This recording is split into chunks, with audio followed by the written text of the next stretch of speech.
Have you ever been stuck on a big decision, like marriage, a job, or moving, and felt your mind pulled in two directions? You think you ask others, you overanalyze, but still feel lost. That's exactly where Istikhara comes in. Istikhara is a special Sunnah prayer the Prophet Muhammad, peace be upon him, taught for important decisions. You pray 2 rak'ahs, then make a specific dua, asking Allah, if this is good for my faith, my life, and my future, make it easy and bless it. If it's bad for me, turn it away from me and turn me away from it. The companion said he, peace be upon him, taught them istikhara for all matters, just like a surah of the Quran. It's not just a ritual, it's a way of handing over your confusion to the one who knows everything. But here's the interesting part. Modern science says our gut feeling often comes from the brain quietly processing huge amounts of information in the background.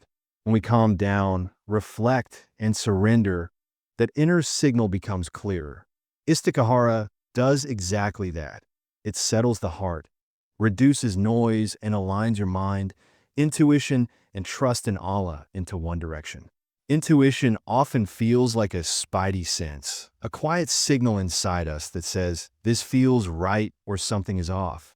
Neuroscience explains this through subconscious processing. Our brain constantly collects patterns, memories, and tiny details we don't notice. The limbic system, especially the amygdala, scans situations for emotional meaning and danger, often faster than our logical mind can respond. Scientists call this the somatic marker hypothesis, the idea that the body and brain create quick emotional signals to guide decisions. These gut feelings aren't magic. They're built from past experiences stored in the emotional brain. Studies show that our brain makes predictions and judgments milliseconds before we are consciously aware of them. That's why sometimes you just know something without being able to explain why. So how does this connect to istikhara? During istikhara, your mind enters a calm, reflective state. Your breathing slows, your thoughts settle, and your emotional tension reduces. Neuroscience shows that when a person is calm, the prefrontal cortex, responsible for clarity and reasoning, communicates better with the limbic system. This makes your inner signals easier to notice and understand. Istikhara, therefore, may help you access these subconscious insights more clearly, while trusting Allah to guide your heart toward what is best. Istikhara creates a powerful feedback loop in a mind, one that goes far beyond random chance. When a person prays, their emotional state shifts. The simple act of standing, bowing, and speaking to Allah reframes the whole problem. Instead of seeing the decision as a threat or a source of pressure, the mind begins to view it with calmness and trust. Psychology shows that reframing reduces anxiety and opens the brain to solutions we may have overlooked earlier. When stress drops, the brain's reasoning centers work better, helping you think with more clarity. Istikhara also acts as a pattern interruption. When we overthink, the brain gets trapped in a loop, replaying the same fears, what-ifs, and worst-case scenarios. Taking a pause through prayer breaks this mental cycle. It forces the mind to slow down, reset, and breathe. Neuroscientists say that even a short pause can quiet the amygdala, the fear center, and strengthen the prefrontal cortex, which handles clear thinking. And finally, the answer to istikhara is rarely a dramatic sign or dream. In most cases, guidance appears as a soft shift, a sense of peace about one option, a new perspective, or a sudden easing of mental tension. Sometimes a path simply becomes easier while another naturally fades away. This gentle clarity is part of the wisdom of istikhara. It guides the heart in a quiet, steady way. Istikhara creates a powerful feedback loop in a mind, one that goes far beyond random chance. When a person prays, their emotional state shifts. The simple act of standing, bowing, and speaking to Allah reframes the whole problem. Instead of seeing the decision as a threat or a source of pressure, the mind begins to view it with calmness and trust. Psychology shows that reframing reduces anxiety and opens the brain to solutions we may have overlooked earlier. When stress drops, The brain's reasoning centers work better, helping you think with more clarity. Istikhara also acts as a pattern interruption. When we overthink, the brain gets trapped in a loop, replaying the same fears, what-ifs, and worst-case scenarios. Taking a pause through prayer breaks this mental cycle. It forces the mind to slow down, reset, and breathe. Neuroscientists say that even a short pause can quiet the amygdala, the fear center, and strengthen the prefrontal cortex, which handles clear thinking. And finally, the answer to Istikhara is rarely a dramatic sign or dream. In most cases, guidance appears as a soft shift, a sense of peace about one option, a new perspective, or a sudden easing of mental tension. Sometimes a path simply becomes easier while another naturally fades away. This gentle clarity is part of the wisdom of Istikhara. It guides the heart in a quiet, steady way. Istikhara creates a kind of mind-body harmony that modern science is slowly beginning to understand. One example is the placebo effect, the scientifically proven idea that belief and intention can change our physical and psychological state. Research shows that when a person truly believes in a process, their brain releases chemicals like endorphins and dopamine that reduce anxiety and increase clarity.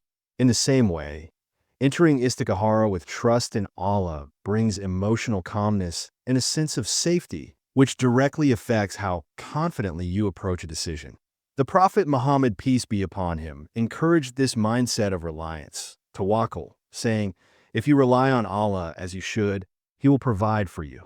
The focused and peaceful state during Istikhara is very similar to what scientists call mindfulness.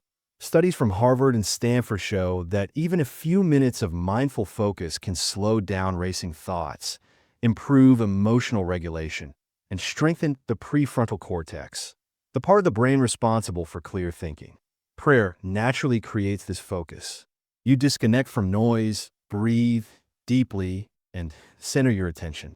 This mirrors the neurological benefits found in meditation practices, but adds the spiritual dimension of reaching out to Allah for guidance.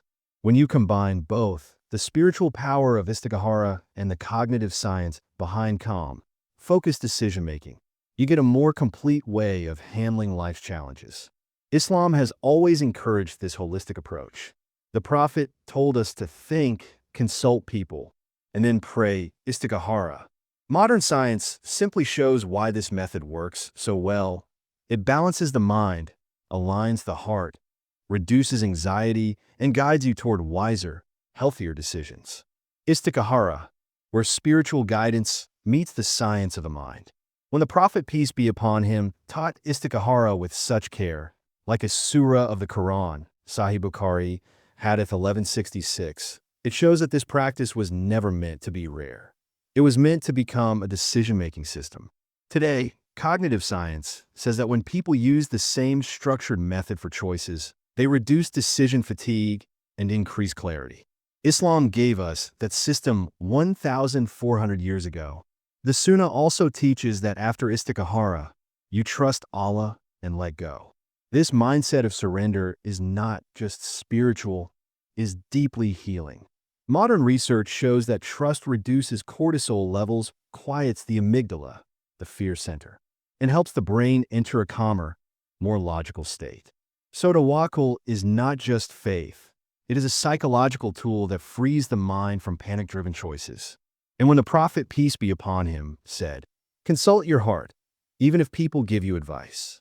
This supports the idea that after Istikhara, the heart often feels clarity, ease, or discomfort, and this inner signal matters. It aligns perfectly with what neuroscience calls somatic markers. These are emotional signals based on your past experiences.